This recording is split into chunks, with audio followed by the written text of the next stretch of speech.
Mesdames, Messieurs, bonsoir. Merci de rester sur le RTN et bienvenue à l'information. Nous ouvrons ce journal par ce message de félicitations du président de la République à l'équipe nationale dames de basketball, championne d'Afrique de la 3e édition de l'Afro-Basket féminin U16 Maputo 2013. Message ainsi libellé.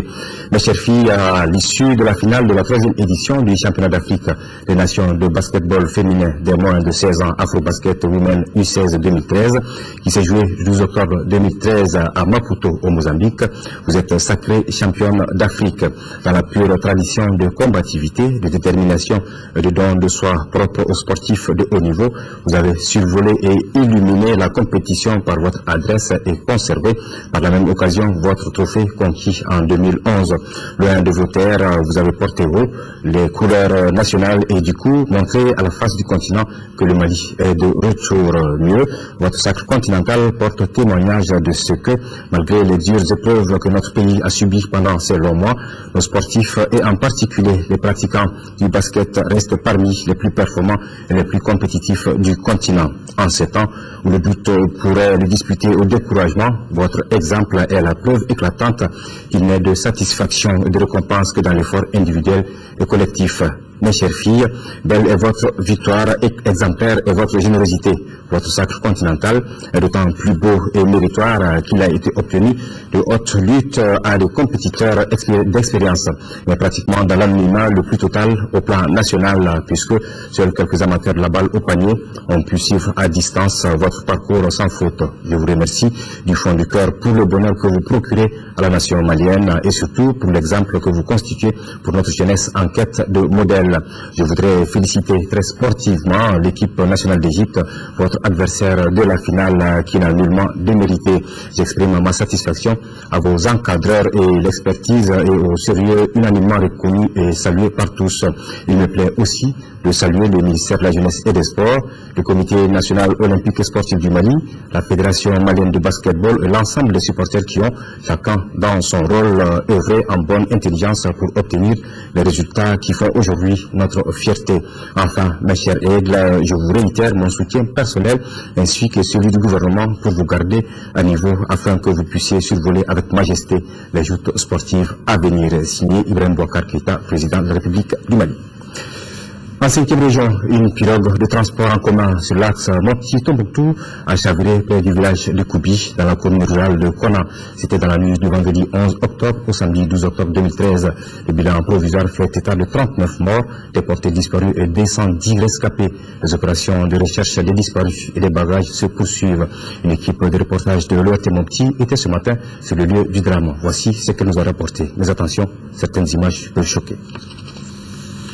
C'est aux alentours de 20h30 dans la nuit du vendredi 11 au samedi 12 octobre que le drame est survenu au large de Koubi sur le fleuve Niger à 7 km de la ville de Kona.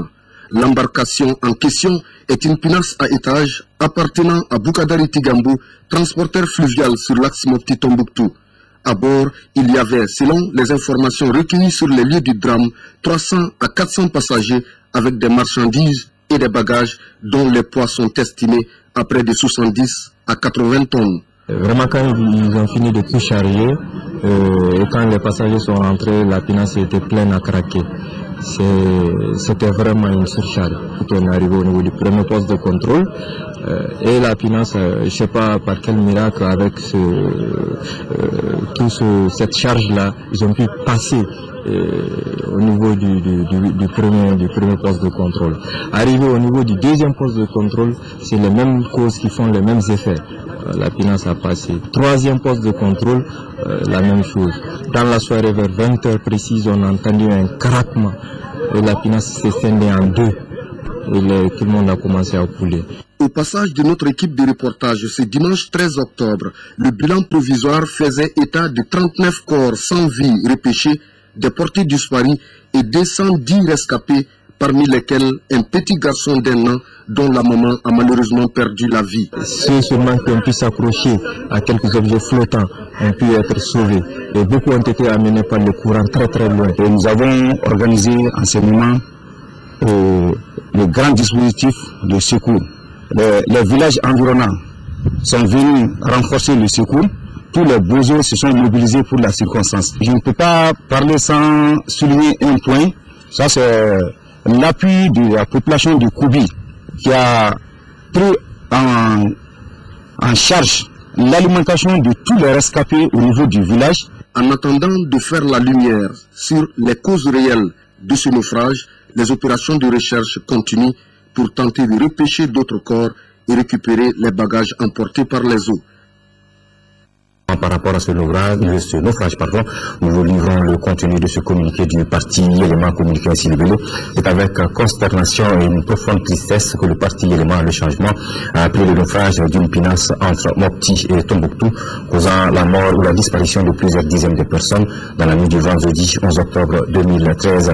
Le parti Élément Le Changement adresse ses sincères condoléances aux familles des disparus, prie le Tout-Puissant pour le repos éternel de leur âme et souhaite un prompt rétablissement aux blessés. Le parti Élément de Changement, soucieux de la sérénité et de la population, demande aux autorités donc de prendre toutes les dispositions pour élucider les conditions de ce drame et éviter qu'il puisse se reproduire à l'avenir.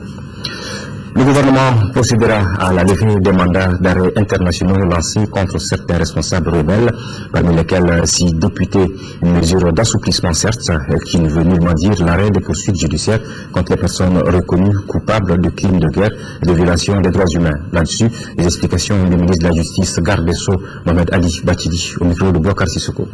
Les choses ont évolué à la fois sur le terrain et politiquement. On est entré dans un cycle de négociations sous l'égide de la communauté internationale. Et pendant la transition, il y a eu ces négociations de Ouagadougou qui ont abouti à un accord.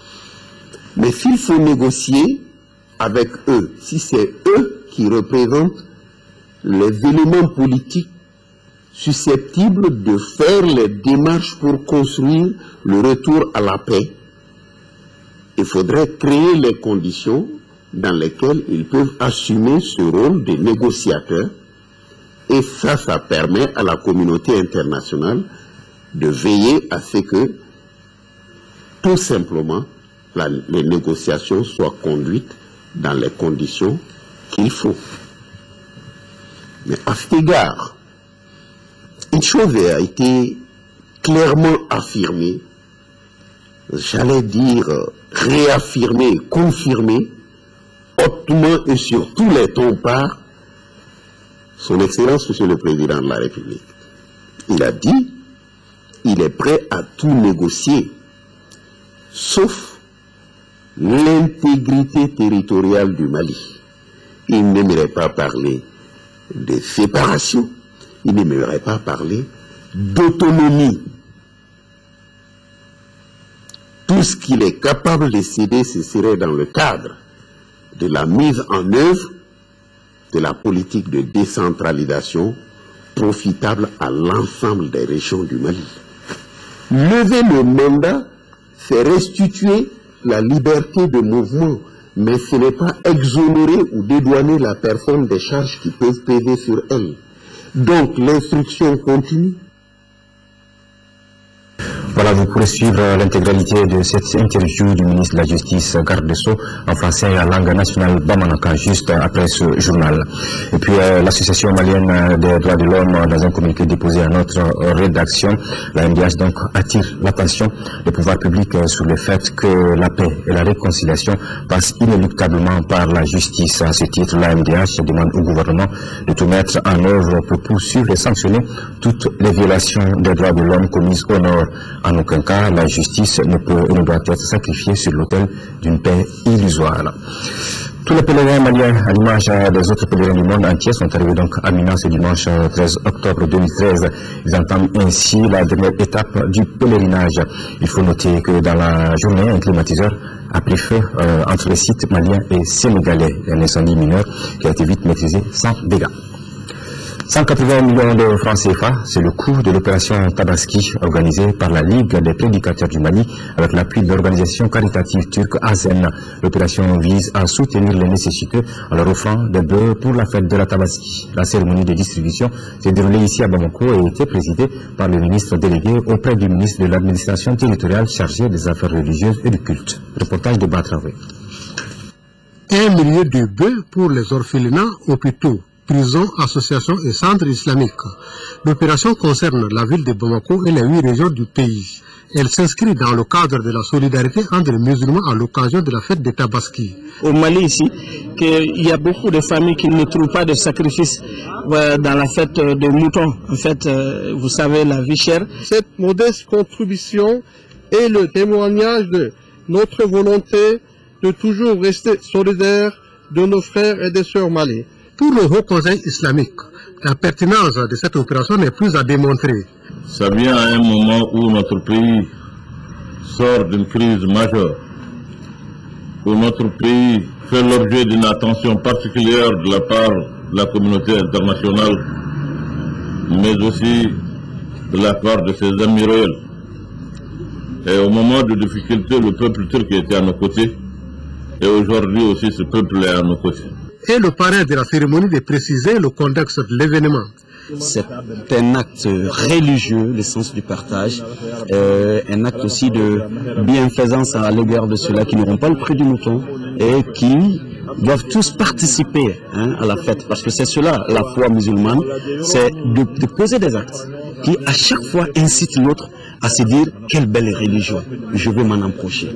Notons que la Ligue des prédicateurs du Mali et son partenaire ASEN ont inscrit à leur programme la réalisation des forages pour les populations qui n'ont pas accès à l'eau potable.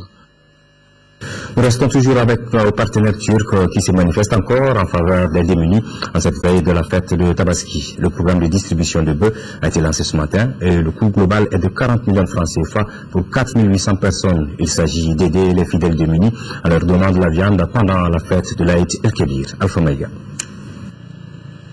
Pour ce qui est de la fête de Tabaski, il y a des fidèles musulmans qui n'ont pas les moyens pour l'achat des moutons. Et c'est pour manifester leur solidarité envers les fidèles démunis que la Turquie lance ainsi son programme de distribution de bœufs. Le programme est dénommé Kurban en langue turque qui veut dire le rapprochement à Allah le Tout-Puissant. C'est ainsi pour la 3e fois, la viande de 160 bœufs vont être distribuées aux fidèles musulmans démunis. Au total, 4800 personnes sont concernées, soit un bœuf pour 7 personnes. Le coût global du programme est estimé à 40 millions de francs CFA. Son objectif est surtout d'aider les fidèles musulmans démunis et leurs familles en leur donnant de la viande pendant la fête de l'Aïd el-Kébir, cela en les mettant à l'abri du besoin. Les membres de l'association islamique pour le salut, les populations bénéficiaires, tour à tour ont salué le geste de la Turquie. Le dimanche à Bamako, c'est le jour du mariage pour reprendre le chanteur. Ce dimanche 13 octobre est assez particulier. À quelques encablures de la fête, c'est le vide dans le centre d'état civil. Un manque à gagner pour les locataires de chaises et de bâches. On a la tête ailleurs. Le sujet a intéressé notre équipe de reportage dirigée par Alpha Maïga.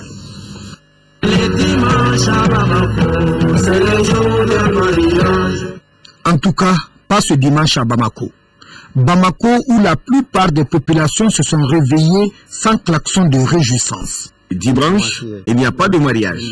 C'est l'idée oubliée. Pas de mariage, c'est l'approche de la fête de Tabaski. Chacun est préoccupé par l'événement. Dans plusieurs centres secondaires d'état civil, pas d'embouteillage. Ici, on dort tranquille dans les locaux de la mairie. L'autorité en charge de nuer le mariage est à la maison. Son dimanche de repos. On n'a pas eu de mariage ce dimanche-là. Comme c'est l'approche de la fête, le dernier dimanche, généralement il n'y a pas de mariage. Le dimanche passé, on a eu 3 mariages à la mairie de Daslam. Les gens s'organisent, les gens font du calcul. Vous savez ce qui s'est passé ce mois? Il y a eu la rentrée scolaire tout à l'heure. C'est les mêmes parents d'élèves qui ont eu, en tout cas, à subvenir aux besoins de leurs enfants pour aller à l'école.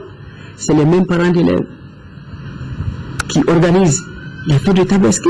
Les Maliennes et les Maliens calculent de plus en plus. Et je pense que c'est une très bonne chose. Les mariés préfèrent ne pas passer de la fête dans la chambre nuptiale.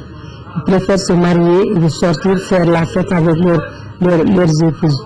Cette situation de dimanche sans mariage à Bamako, dans la plupart des centres d'état civil, constitue un véritable manque à gagner pour certains. Au niveau du Centre international de conférence de Bamako, CICB, seule la sécurité veille sur les bâtiments. Pas de déjeuner ou de dîner prévu. Au niveau des locations de chaises, de bâches ou d'appareils de sonorisation, c'est un dimanche sans argent. Les chaises, on les loue à 15 000 francs. Les dimanches, on gagne entre 50 000 et 75 000 francs. On n'a pas eu assez de commandes. Les clients ont préféré attendre après la fête. Aujourd'hui, dimanche à Bamako, la tête est tout simplement dans la fête. Chacun est préoccupé pour avoir un mouton, le mouton de Tabaski.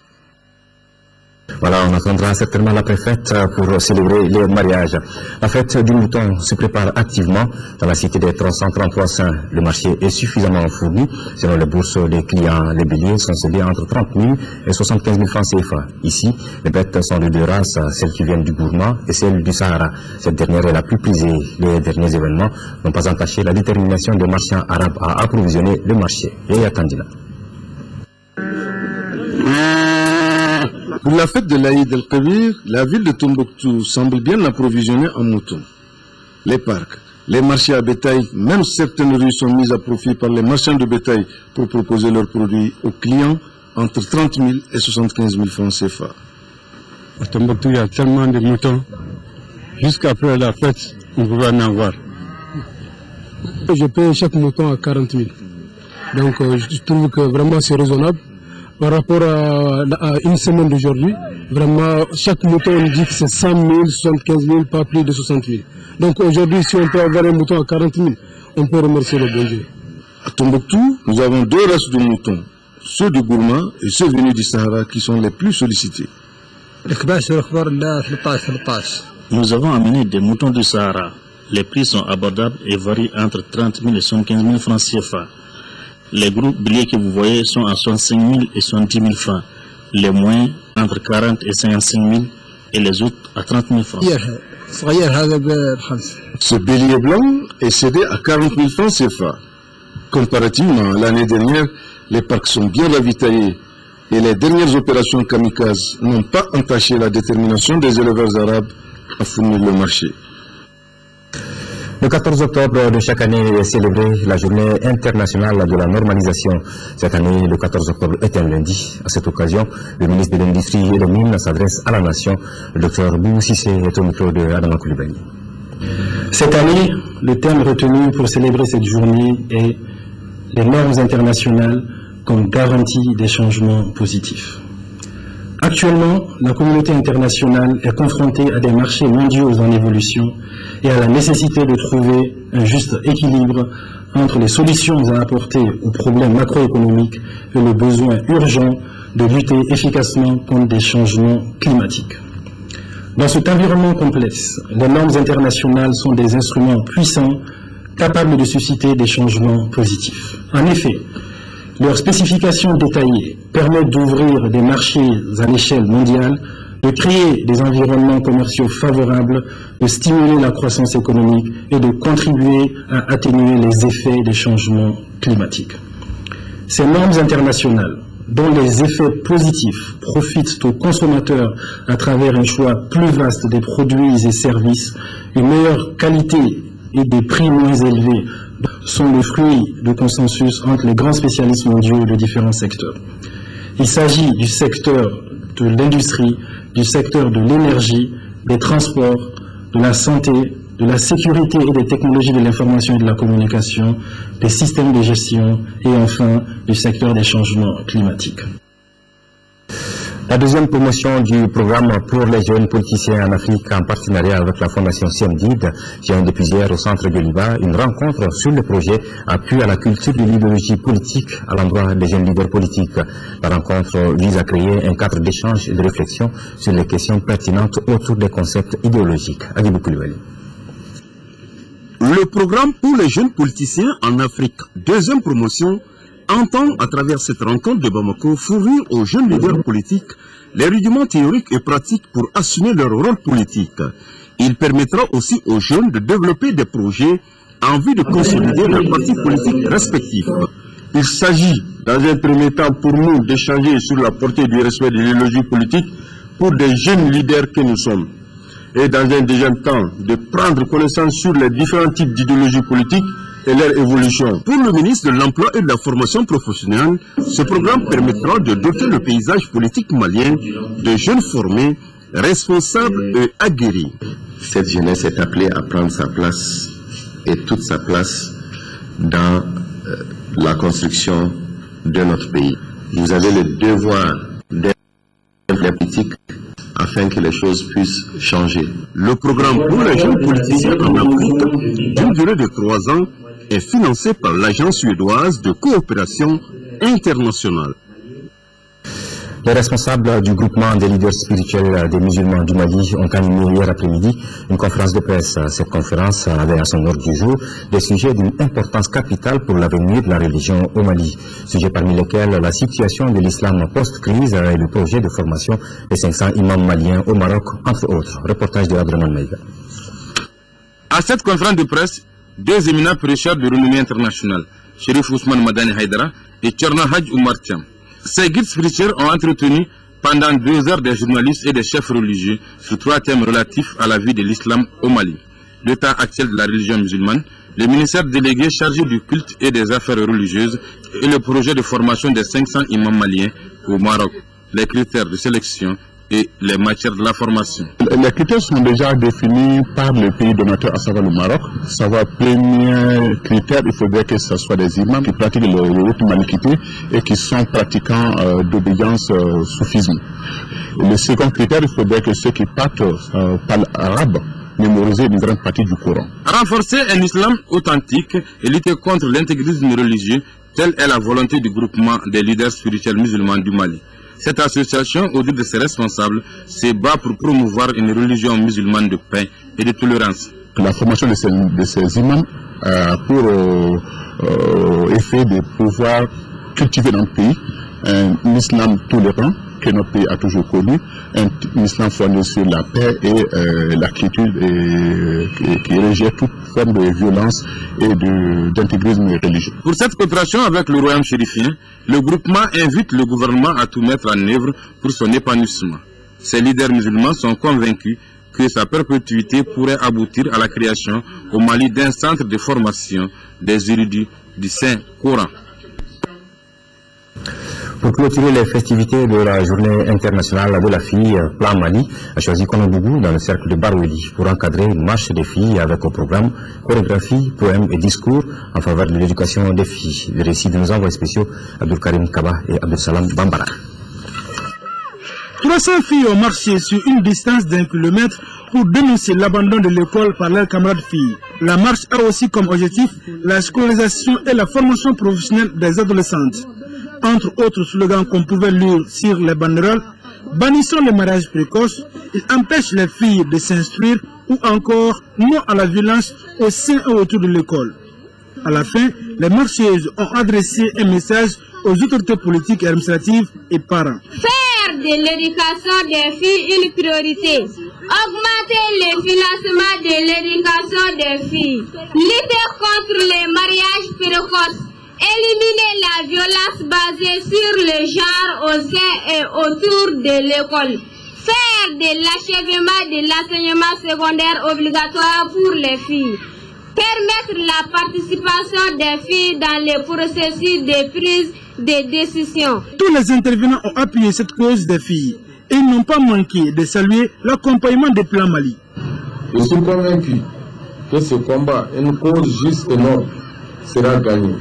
Permettez-moi de remercier le plan Mali pour tous les efforts qu'il essaie de déployer pour la promotion des droits des enfants en général et ceux des filles en particulier. Des danses chorégraphiques, poèmes et chants ont meublé cette journée en faveur de l'éducation des filles. Ouverture ce matin à Marly-le-Roi, dans la région parisienne, de 5e assise yvelinoise de la coopération décentralisée et de la solidarité internationale. Le Mali est l'invité d'honneur de cette 5e édition, dont le thème central est quelle contribution des acteurs locaux à la relance du développement économique et social du Mali. Le ministre des Maliens de l'extérieur et de l'intégration africaine et son collègue de l'administration territoriale et de la décentralisation et l'aménagement du territoire à la tête d'une forte délégation de près de 100 personnes ont pris part à ces assises. Magamfin Konaté. En choisissant le Mali comme invité d'honneur, les Yvelinois veulent mettre les acteurs locaux au cœur de la relance du développement économique et social du Mali. Une volonté largement exprimée à Bruxelles en mai dernier. À travers ces assises, le département des Yvelines entend jouer un rôle de leadership en se fondant sur ces 50 partenariats en 10 ans. Le Mali est pour nous la deuxième communauté étrangère subsaharienne présente dans les Yvelines, quasiment à égalité d'ailleurs avec le Sénégal. C'est dire pour nous l'importance que représentent ces 20e assises dont le Mali est l'invité d'honneur. Le département, en parallèle, a soutenu depuis 2002, c'est-à-dire donc depuis une dizaine d'années, 50 partenariats entre acteurs yvelinois et maliens. Avec ces 300 milliards de francs CFA d'apport annuel et ces 4 millions de compétences, la diaspora malienne apparaît dans le nouveau plan de relance telle une lumière au fond d'un puits. En somme, un véritable atout pour le développement endogène. Le gouvernement du Mali nourrit une ambitieuse politique de coopération pour le développement national, basée sur le socle d'un peuple réconcilié avec tous ses fils et résolument engagé dans la paix. Il les invite, les investisseurs de quelque profil que ce soit, à venir travailler au Mali. Les questions relatives à l'éducation au développement, l'assainissement, l'agriculture et l'artisanat seront au cœur de ces assises. Entre deux avions, le ministre Moussa Senko Koulibaly a tenu à exprimer la gratitude du gouvernement malien aux collectivités amies du Mali. En 2012, on a encore beaucoup hésité, on a encore certains fermés les boutiques, on a encore certains fermés les bureaux de coopération, les collectivités françaises en particulier, mais aussi les collectivités d'autres pays.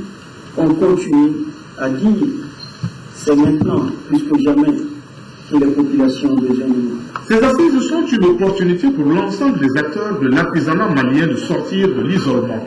C'est à juste titre que plus d'une cinquantaine d'artisans y participent. Les produits du secteur agricole se taillent la part du lion avec le coton et ses dérivés et les produits agroalimentaires. Une mission du projet améliorer la capacité d'adaptation et la résilience face au changement climatique dans le secteur agricole du Mali était dans la commune rurale de Sandaré, en première région, pour apprécier l'état de l'ensemble des parcelles de démonstration conformément aux fiches techniques et recommandations du projet. Un projet qui entend lutter contre l'insécurité alimentaire dans notre pays. Jafar Haïdara. L'objectif de cette mission du PNUD et la Direction nationale de l'agriculture dans la commune de Sandaré était de mesurer le niveau de réalisation des activités programmées au titre de la campagne 2013 et apprécier l'état d'ensemble des parcelles de démonstration conformément aux directives des fiches techniques et recommandations des missions. Ainsi, la mission s'est rendue à Djalara pour visiter 2 champs de la coopérative Nieta des femmes. Là, la délégation a apprécié le champ d'arachide de la variété TZ et le champ de maïs qui a comblé toutes les attentes. La mise en place de ces différents projets de démonstration en vue de pouvoir, n'est-ce pas, renforcer la capacité de résilience des systèmes de production, des zones agroécologiques et donc des producteurs dans ces zones qui sont reconnues comme vulnérables sont vraiment satisfaisants. Toutes les variétés semblent être en accord avec les différentes isoètes. À Mozambougou, c'est le champ de Niébé de l'association des femmes Kotontala qui a été visité, suivi du champ de démonstration de 6 hectares de riz à Djabé. Là, 3 variétés de riz ont été sémées, à savoir le Nerika, le Kambiaka et le riz Wassa. Le bilan global, je pense qu'il est satisfaisant, mais le constat, c'est d'abord la bonne implication des communes dans la réalisation des activités du projet, l'implication très forte des femmes partout où nous sommes passés, mais surtout l'engagement et vraiment la volonté d'améliorer les pratiques de production à travers les champs écoles que nous avons vus. En vue d'asseoir les conditions pour une meilleure implantation des parcelles de démonstration, le projet a appuyé les paysans en termes de mise à disposition d'intrants et matériels, notamment les semences, l'engrais de fond, les produits phytosanitaires, les plans de reboisement. 460 maraîchers et agriculteurs de Bourem dans la région de Gao sont bénéficiaires d'un appui de renforcement des capacités d'une valeur de plus de 12 millions de francs CFA. Ce projet de développement est initié par l'ONG Unidob Solidarité. Il sera exécuté au bout de 8 mois dans le cadre du programme d'appui aux organisations de la société civile dans sa 2e phase. Reportage de Drissa Kone. Ce sont 6 associations féminines des villages de Kokorom, Maza et Baria pour le maraîchage et une société coopérative de riziculture de Kokorom qui bénéficieront des matériels et des semences améliorées dans la commune urbaine de Bourem. Ce projet d'appui à la production agricole est estimé à plus de 12 millions de francs CFA sur l'initiative de l'ONG Hinidobey Solidarité. Ce projet cadre parfaitement avec les activités des populations de la commune de Bourem, dans lesquelles l'agriculture occupe une place prépondérante. 460 producteurs, dont 300 femmes, sont les principaux bénéficiaires de ces projets qui accordent une place prépondérante aux activités des femmes. C'est pour mieux l'exécuter qu'il est prévu une formation des femmes sur les techniques culturelles et un encadrement technique pour l'exploitation des périmètres maraîchers. Ces femmes et hommes n'avaient pratiquement plus de revenus pour avoir des intrants agricoles et leur équipement se trouvait très réduit. Donc ça doit leur permettre de relancer leur activité de production. Ce programme s'inscrit dans le cadre du programme d'appui aux organisations de la société civile PAOS 2. Il est cofinancé par le Mali, l'Union européenne, la Suède, la Suisse, le Danemark et le Canada.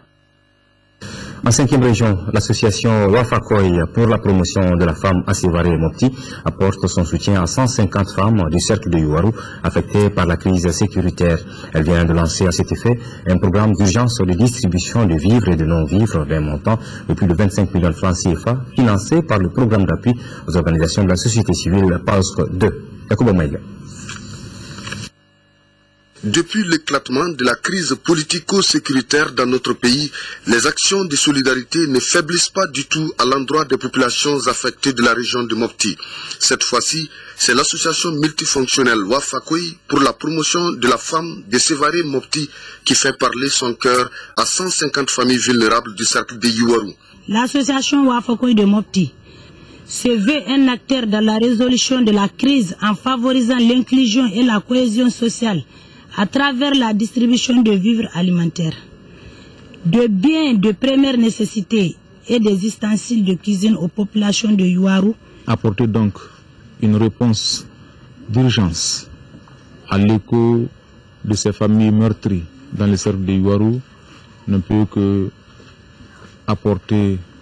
appeler notre soutien en tant qu'autorité administrative. Pour exécuter ce projet d'une durée de 6 mois, l'association Wafakoy a bénéficié d'une subvention de l'Union européenne d'un montant de 25 452 613 francs CFA à travers le programme d'appui aux organisations de la société civile phase 2. Toujours en 5e région, le projet d'appui et d'accompagnement des populations déplacées à Mopti, PADMO, vient en appui aux déplacés en favorisant le retour dans leur localité d'origine. Environ 500 de ces déplacés ont pris jeudi dernier à Mopti le chemin de retour en présence du sous-préfet de Mopti, Sokura. Reportage de Moustapha Doumbia. Ce retour des personnes déplacées est organisé dans le cadre du projet d'appui et d'accompagnement des populations déplacées à Mopti, PADMO. L'opération concerne près de 500 personnes réparties entre 70 ménages originaires des régions de Gao et Tombouctou et du cercle de Yuwaru dans la région de Mopti. 3 moyens de transport, bateaux, pirogues et bus, sont mis à leur disposition par le projet. Ceux-là qui retournent aujourd'hui sont ceux de la région de Gao en partie, surtout la région de Tombouctou. Certains vont aller à Niafunke et d'autres à Diré et Gundam. Ça, c'est pour ceux de Mopti. Il est aussi prévu dans le cadre du projet PADMO de doter les familles à leur arrivée en kit ménager et en matériel de production, tout en facilitant l'insertion scolaire des enfants. Chaque ménage devrait aussi recevoir un fonds de démarrage de 78 000 francs CFA. Je suis venu à Mopti en tant que réfugié à cause des guerres. Je retourne aujourd'hui, vraiment grâce à ce projet, vraiment heureux même de retourner aujourd'hui. Vraiment, on est très content. Ça participe en quelque sorte à l'apaisement. Ça montre que la paix est de retour.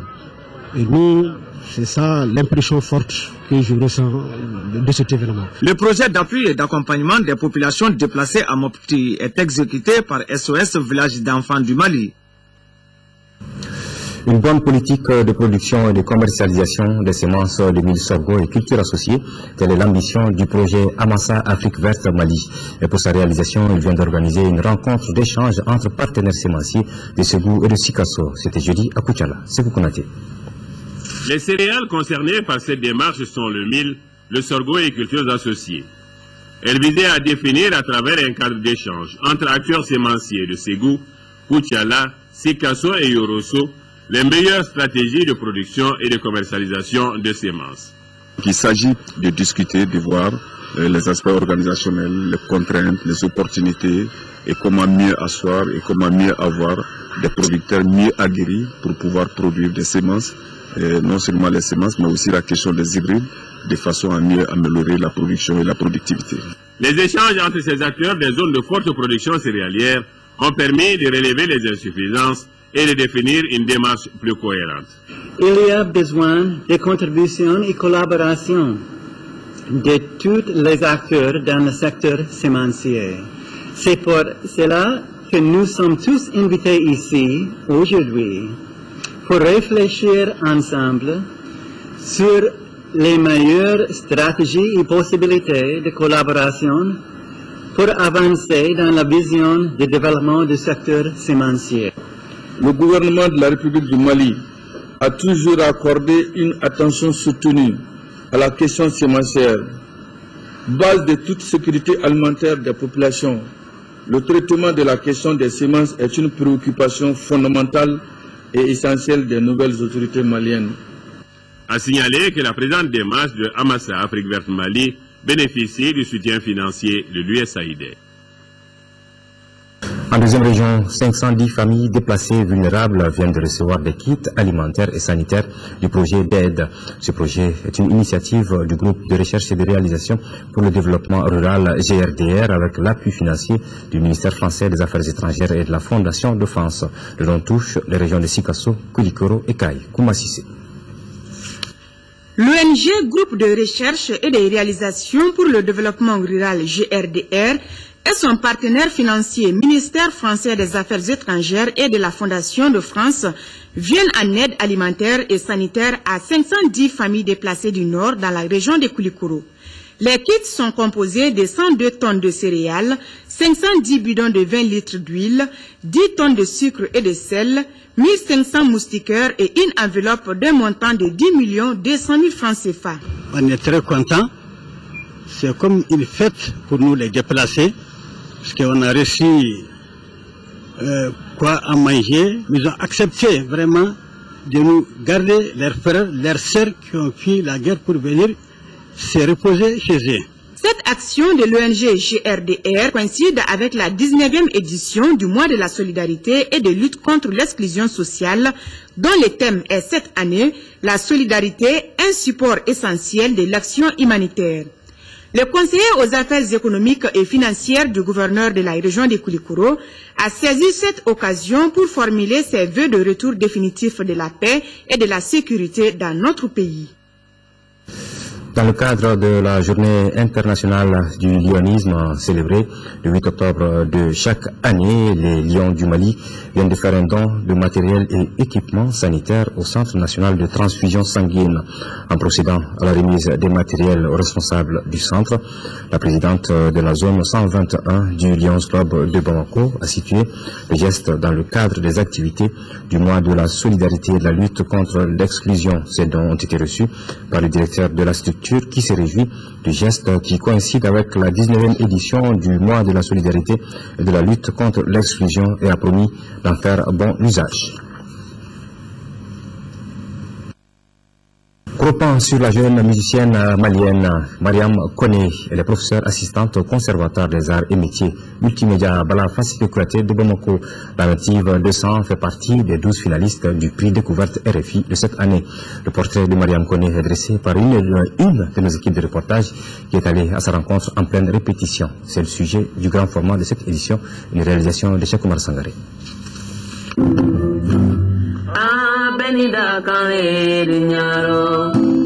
Battante, confiante et souriante, elle est une jeune femme de 26 ans que nous avons rencontrée dans ce temple de la culture, au conservatoire sur les hauteurs de Bamako. Elle, c'est Mariam Koné. Son sourire traduit à coup sûr son affection pour la musique. Mon père, il écoutait beaucoup la musique.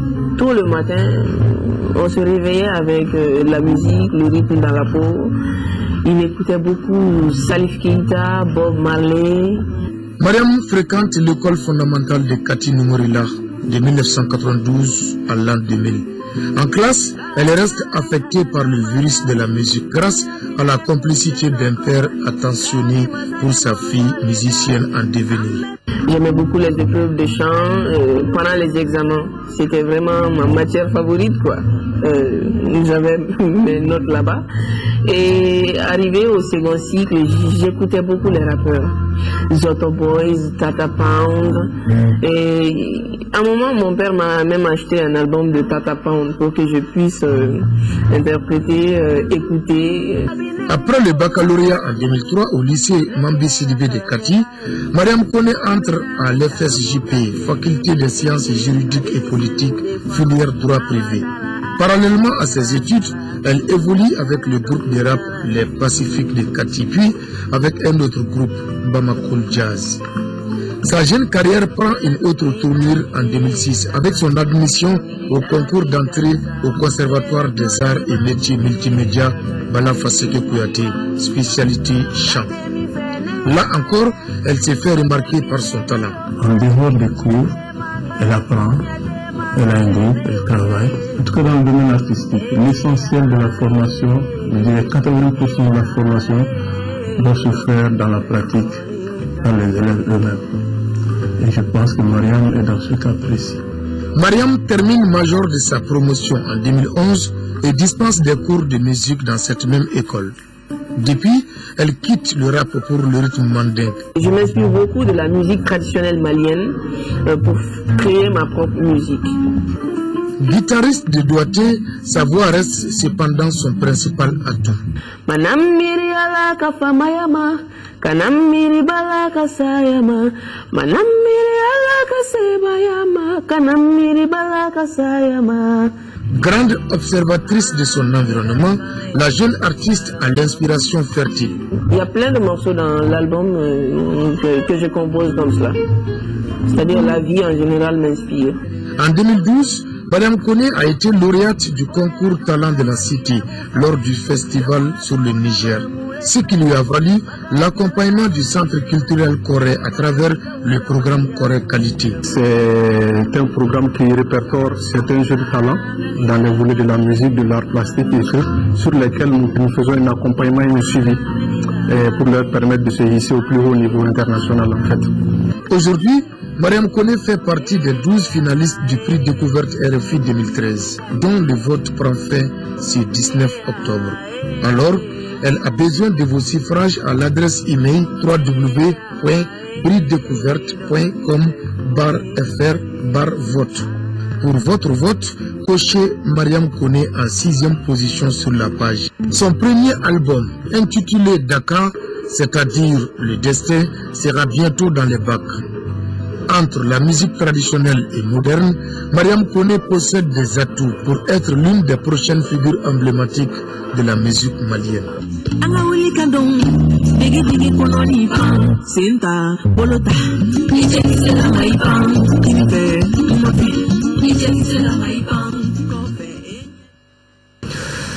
Page noire de ce journal, l'ORTM est en deuil. Notre collègue Oumar Sangaré, directeur de la radio nationale, nous a quittés cet après-midi des suites d'une courte maladie. Il était âgé de 61 ans. Oumar Sangaré a commencé à travailler à l'ORTM en 1978 comme journaliste. Durant sa carrière, il a été rédacteur en chef de division de la radio rurale en 1994. À partir de 2005, il est nommé chargé de mission au ministère de l'administration territoriale et des collectivités locales jusqu'en 2012, où il signe son retour à l'ORTM. Jusqu'à son décès ce dimanche, il était le directeur de la radio nationale. Que son âme repose en paix. Ainsi va la vie.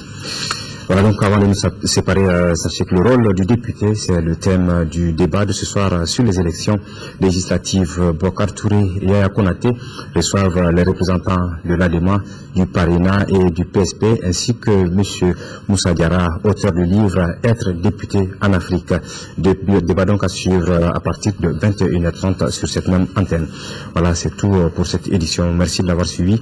L'information continue sur notre mail. Demain 10h-13h, retrouvez Kadidia Topone et à 18h et 20h, vous retrouverez Aïssata Ibrahim Maïga. Merci.